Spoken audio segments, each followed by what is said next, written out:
The Ulefone Power 6 Android smartphone is form-factored misery. It's slower than a Prius being pushed by children. It's more unreliable than Adobe's latest update. It stutters like me without a script. It's the mobile phone equivalent of a man who pursues muscle to the point where he no longer walks but waddles. Don't buy this thing. For everyone's protection, it will remain tucked away in my closet. Forever. And this horrendous experience is what finally convinced me to lay down the extra cash for a proper smartphone. For years, I never understood why people were so compelled to double their loans for a revised iPod Touch. I was never interested in Snapchat, Instagram, or selfie sticks. Phones were those things I borrowed from parents as a kid to answer their call, assuring I wasn't being stabbed. It wasn't something to make movies with or play games on. But upon spending $400 rather than $150, I must admit, I was wrong. I've had a used OnePlus 7 for the last year and it's still amazing. It's buttery smooth, long-lasting, densely detailed, and unlike the phone I've just forgotten, it handles almost any game I throw at it. And this got me thinking, the smartphone is the 1990s in your pocket. It's why I believe that while consoles, PCs, or TVs will never completely fade like books and vinyl haven't, a similar merge will occur in how we consume media. The Quad Titan PC towers of today will have their power condensed into the size of an SD card in the future. While fidelity gets more expensive for less advancement with each generation, the hardware that powers it becomes more equalized. 15 years ago, my phone could barely run Doom RPG. Now it's running 7th gen console games and MMOs. That's insane. And while it's a rarity, popular games like Among Us, Genshin Impact, and Fortnite have cross-play pairing mobile users with console and PC players. That's even more insane. So what I wondered was, if the future entails phones essentially becoming consoles as we've been told since 2013, could I use my phone as a console now? Could I simply attach a controller to this device and have a rich gaming experience? Some might ask, why mention the controller? Just use the device itself. And I acknowledge this question with intent. For all the mockery that mobile gaming receives, and fairly, there are still a large selection of quality games uniquely suited to the platform. I've lost countless hours to threes, gawked at Monument Valley's artistry, led with an iron fist in Reigns, blitzed through Gulf Peaks, and binged Square Enix Montreal's Go trilogy. There's plenty of mobile games you should play, but they're quite different from a console experience. I can't stand racers, shooters, and fighters with touch controls. I've seen the whiz kids online who click with this thing, but for me, playing Call of Duty with touch controls feels like boxing with one arm and one leg. That's where the controller comes in. If the phone's truly capable of emulating a console, then a controller should be all you need. Speaking of which, I've trialed 4 of them, and mobile gamepads are hype. The SteelSeries Stratus Duo is decent, but offers no advantages over Microsoft and Sony, and in fact, actually supports fewer games. It's the same story with this GameSir X2 on top of cramping my hands. For those who already have an Xbox One or PS4 then, all you need to start playing games anywhere is a clip-on mount. Well, depending on the phone, you might also need to set up a games folder for convenience. There's also a surprising lack of consistency on how games support controllers. Call of Duty Mobile conveniently binds everything during gameplay with the PS4 and Xbox, but not in menus. RIPTIDEGP Renegade works everywhere with everything, even the SteelSeries and GameSir. PUBG Mobile doesn't support anything, though that doesn't stop people, and Real Racing 3 doesn't mention any pad support, yet it totally has it. Limbo, an independent release virtually unchanged from its console and PC counterparts, works with both PS4 and Xbox. Absolute Drift? Xbox only. To discuss every game's compatibility would be to waste this video's duration, so to summarize, the Xbox controller was the best. Now, originally I front-loaded this video with games exclusively for mobile with controller support, but I suspect my audience consists mostly of PC and console gamers who don't care about bite-sized experiences for killing time on the bus. So here's something more related to the channel's history. You can play Max Payne. Not a butchered port, not a Gameloft pixelated side-scroller. Max Payne, one of the greatest shooters of all time, anywhere. Not only is this version superior to its console counterparts with more flexible control schemes, higher resolutions at higher frame rates, and the original comic panels, it's superior to the PC version. Yeah, I said it. Sure, you don't get a mouse and keyboard, and I would prefer a bigger screen, but upon reinstalling the game years ago for analysis, I had to delve into online guides, fix the audio, download RTSS, lock the frame rate, lots of time spent trying to play the game. Mobile binds my controller immediately, gave enough options to feel comfortable, ran flawlessly, and placed the cheat menu to skip any level in the game from the start. All for $3. Even lacking the mouse isn't much of an issue with the original Max Payne, as the game's weapons are comically inaccurate, negating the need for pixel precision. There's next to no compromise here. I come from a time when everybody praised Metal Gear Solid Portable Ops for being just like Metal Gear Solid 3. There wasn't a second analog stick, nor expansive environments, all presented with a horrible frame rate, but it looked like MGS3, which was impressive enough. So to play a game from that generation with improved visuals, controls, features, and optimization on a non-dedicated gaming device is just a little bit mind-blowing to me. And the classics don't stop at Max Payne. Rockstar's been masterful with their ports, resurrecting not only GTA's 3, Vice City, and San Andreas, but also its PSP and DS entries, with Liberty Vice City Stories and Chinatown Wars. Even Bully's on Android now. Please port Midnight Club 3. Please, while there's days, potentially weeks of content with Rockstar's catalog alone, it would be a lie to say the mobile phone could act as a haven for classic games at the moment.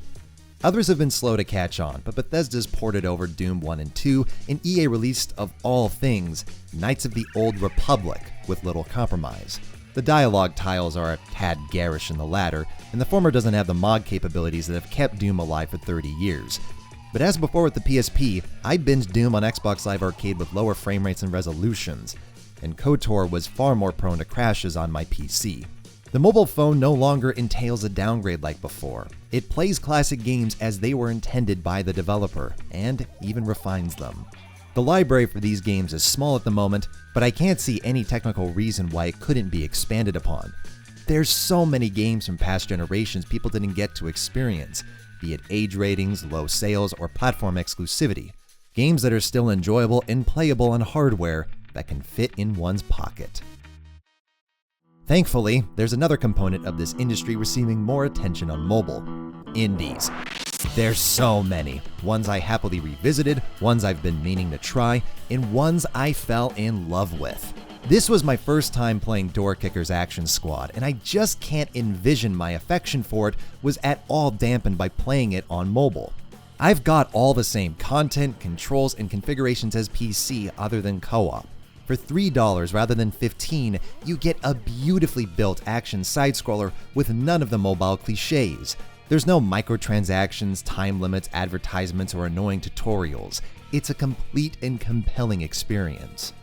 This War of Mine and Stardew Valley are unfortunately not completely binded for controllers, so they're not identical to their primary platforms, but Terraria, Absolute Drift, Limbo, Farlone Sales, and more are.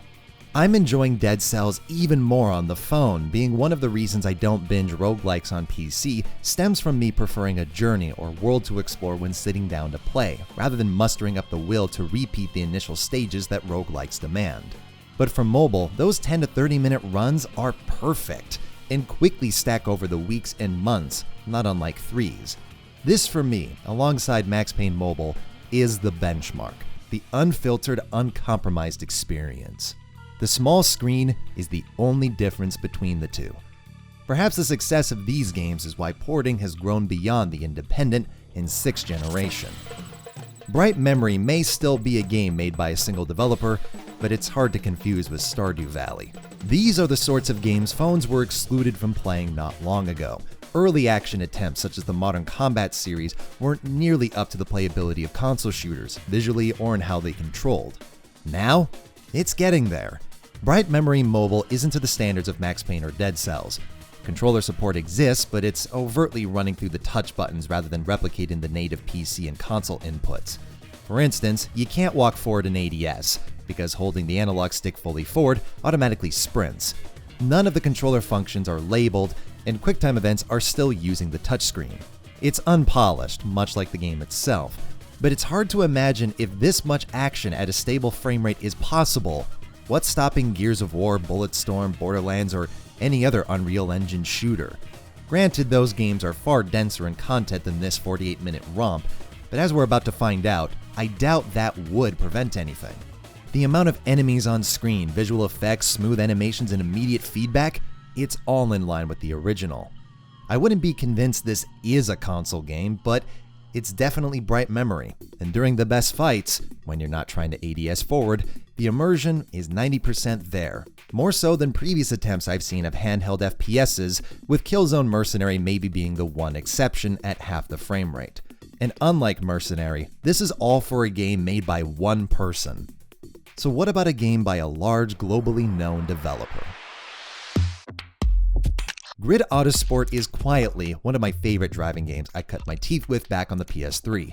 So upon hearing it being ported to mobile, I was concerned, due to Codemaster's previous mobile attempt by Eden Games, whose failure was highlighted when F1 cars came to Real Racing 3 not long after.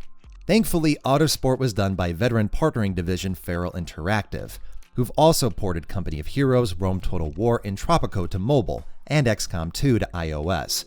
Bright memory pushed my phone to its limits, but finally with Autosport I had to begrudgingly turn down the graphics to performance in pursuit of 60 frames. But even with that concession, this is the penultimate mobile racer, because just like Dead Cells, it's an unfiltered experience with all the single-player content you could ask for. Literally hundreds of hours of content, dozens of track configurations, 5 distinct disciplines, custom difficulties, native gamepad support, and all of the DLC packs with HD textures. It's not just the content though, but the gameplay within it.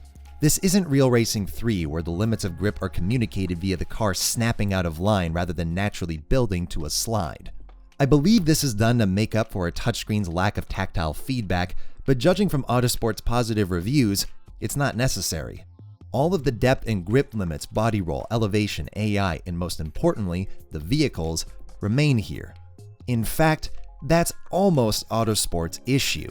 While it straddles the line between simulation and arcade as is series tradition, I've always felt it's more suited to a wheel, like the Toka games Grid is a spiritual successor to, whereas the more arcadey and underrated second game is a better fit for a pad, and in turn, for mobile.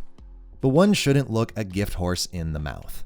Autosport shines as a beaming example of what mobile gaming is capable of, though, due to having already experienced the game on more capable hardware, I've honestly had more fun on my phone with this.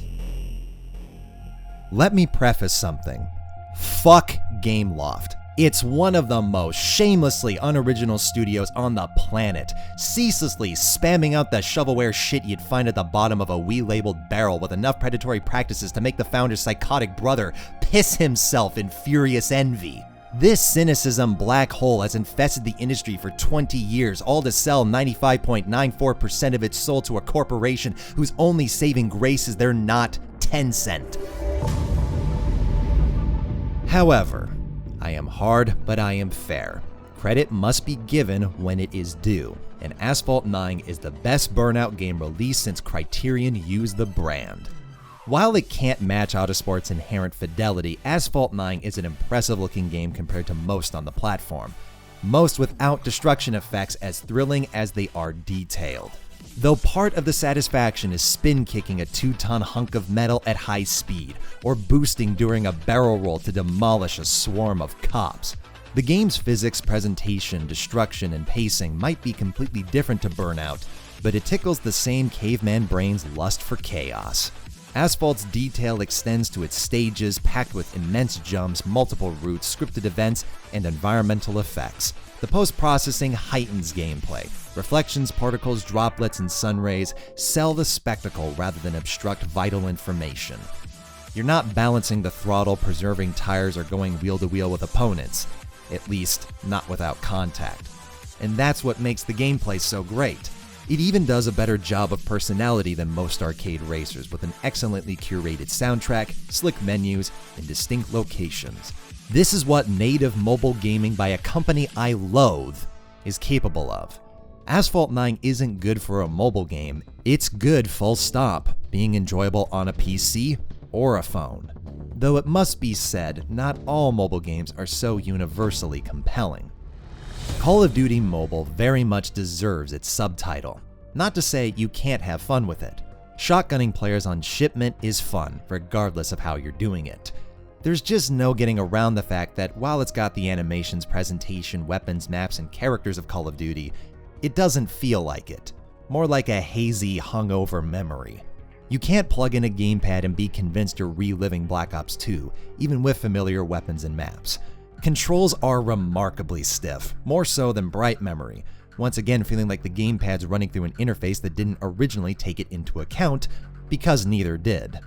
Just like Call of Duty's previous handheld attempt, a game in the series isn't being ported, but rebuilt in a different engine with reused assets where the franchise's speed, precision, and flow is lost. Many assume that's necessary. It needs to be slower and clumsier to fit in your pocket. Only Asphalt 9 feels more console-like than this game lifting assets from a console game. The classics, indies, and even a 7th generation game didn't need to compromise themselves for this platform. I don't evaluate games according to their system. I don't think good for a mobile game. I think the mixed reception Pascal's Wager has on Steam now for being a fairly average Souls-like should have been what appeared on the Google Play Store, rather than the glowing coverage. Your game isn't more fun to play because there's less competition. It was BS with the Conduit, and it's BS now. Therefore, I don't buy that Call of Duty Mobile has to play the way it does. I believe it could have replicated a franchise entry from top to bottom, and there's 2 recent examples of popular games doing just that. With the controller connected, Fortnite on Android feels exactly like what I remember of the 5 games I played on Xbox years ago. Controls, weapons, and maps feel identical because they are. I'm even using the same account. Now, the graphics aren't brilliant. To be honest, they're garbage, but that's my phone, and the game being flexible enough to look this good on the latest hardware, yet maintain 60 on phones several years behind, is a testament to its optimization. And while my account levels evidence enough that it isn't my forte, I'll choose this direct translation over an imitation any day of the week. And it's not the only one. Genshin Impact doesn't have gamepad support on Android yet, and it doubles your phone as a stove, but the game is fully adapted with crossplay to iOS, PS5, PS4, and PC. It's totally possible to play the game on your primary platform, move to the phone, and continue your progress, even with friends. So, can you use your phone as a console? Kind of? The selection of console-like experiences is enjoyable, though a little carried by Rockstar and indie developers. The controller support is sporadic, not just in compatibility, but also quality, and the latest games are very demanding, currently restricting optimal settings to only those with deep pockets. My impressions of mobile gaming currently are that its accessibility is being positively squandered. There doesn't appear to be a standardization of features, controls, or categories. Steam might be filled with shovelware, but it's also implemented community tags, system requirements, announcements, feature lists, curators, queues, demos, etc. On Google Play Store, Mario Kart Tour is in the action genre. Its multiplayer is listed by the company's description, not a feature list. There's no mention of hardware requirements, and the editor's choice tag 9 times out of 10 just points people to the most downloaded apps anyway. There's a lot of things preventing mobile gaming from reaching its full potential, but what making this video taught me was just how much potential there truly is. I'm no longer opposed to mobile gaming at all. I've easily had enough fun with just a controller and clip-on mount to rival previous systems I use daily, and specifically for gaming. It pleases me to see developers, independent or large-scale, deliver their experiences to a platform so many more have access to. What's always been the biggest barrier to entry for video games isn't the controllers, the subscriptions, the complexity, or the toxicity. Those things don't help, but they're not the big culprit. It's always been the entry fee itself. To watch a film today, a screen and internet connection's all you need. It's the same with music, it's the same with books. But games have demanded so much more. Things that millions of people can't afford, justify, or utilize. Smartphones, however, being so many things people need in their lives, can be a gateway. The fears are valid. I'm unnerved by how much Warzone's menus remind me of Call of Duty Mobile. I question gaming's preservation in the digital market, and concerns over ownership will be brought to a new light when streaming becomes another division of the gaming market. Currently, my high-speed SHA 750 internet barely runs services like Rainway, xCloud, or GeForce Now, and with certain games, not at all. But that Borderlands 3 is even playable over an internet connection hints that the future of this art form will no longer be tied to hardware, and that hardware itself will become a more level playing field between the enthusiasts and newcomers. But I think there's a beauty in that. Media Molecule, makers of Little Big Planet and Dreams, were formed out of a love for creation that came from computer gaming in the 80s, when the Commodore 64 and ZX Spectrum didn't just let you play games, but make your own. Things that consoles took away, and in turn, closed what was a gateway for thousands of people discovering their passion. Many of the company's employees come from the communities they cultivated, the gateway that Little Big Planet was for level creation, and now with Dreams, game creation. Take that and apply it not to developers, but players. The reason I'm playing video games today is because my dad bought a PlayStation with Gran Turismo 2. But millions of people never had that, and it makes sense. If you're not into gaming, why would you spend $400 on a gaming system? It's the same challenge kids have for convincing family to buy an instrument or sports gear. But there's dozens of reasons to have a phone, and in many modern societies, you need one. It's here then that gaming has the potential to be that gateway, something that millions of people can discover, love, and potentially carry with them for the rest of their lives as a hobby or profession. I think whatever the challenges come with opening that door for people, they'll be worth it.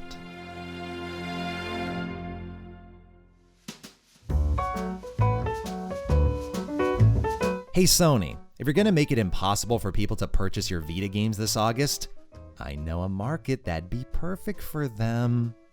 But seriously, it can't be that hard to port Killzone Mercenary, and your competition is so pathetically small you're almost guaranteed to walk away with money, bragging rights, or both. Even Nintendo's ahead of you in this regard. Get on it! And another aside, the lack of videos is my incompetence combined with months of troubleshooting everything. My computer, my capture card, my drivers, my consoles. So much so, I've written about it publicly on Patreon for free. Links in the description. When are you going to make a video on Mission Impossible video games? Thoughts? Is the V12 in her chest? What's the hardest you've ever pissed? When I got a wall bang. What is the greatest vine? Oh, just the taste is interesting, but it's too spicy. You're eating mayonnaise. If anime is Japanese animation, does that make any video game made in Japan anime? That would mean you'd have to categorize Kingdom Hearts, and I'm not sure that's possible. What is the best RCR no context clip? So the SRT-4 has to do anything to appear manly. It has to do anything. Anything. Blow off valve all the time. I'm so straight. You ever got into MMOs? Nope. The subscription model was a hard sell when I was already using Xbox Live, and I thought the combat of WoW was boring. I played the trial of Tor and seemed to enjoy its world and characters, but the free version forces you to grind without fast travel, so I never played it beyond that. And Hudson, stop playing Final Fantasy XIV. Thoughts on mob movies like Goodfellas and The Godfather. Really like them, but I'm more of a Snatch, Reservoir Dogs, Lucky No. 11 fan. Adventure over drama, I guess. What defines an RPG? I.e., would you consider the recent Assassin's Creed titles, games with heavy RPG elements, to be RPGs? The RPG debate reminds me of the sim racing community. Very few people seem to agree what an RPG is, and that's probably because of their upbringing. To many, Fallout 3 and Oblivion are RPGs. For the people who played Fallout 2 and Daggerfall, that's an RPG. And to the people who played the tabletops that inspired both, that's an RPG. Growing up, RPG mostly entailed an isometric fantasy based on D&D, but it's since become as murky as it is tedious. Personally, I think of role-playing more as a scale rather than in specific genre terms. On the light end, you've got things like Mass Effect 2, and on the far end, you've got tabletops, and a game will fall somewhere on that scale.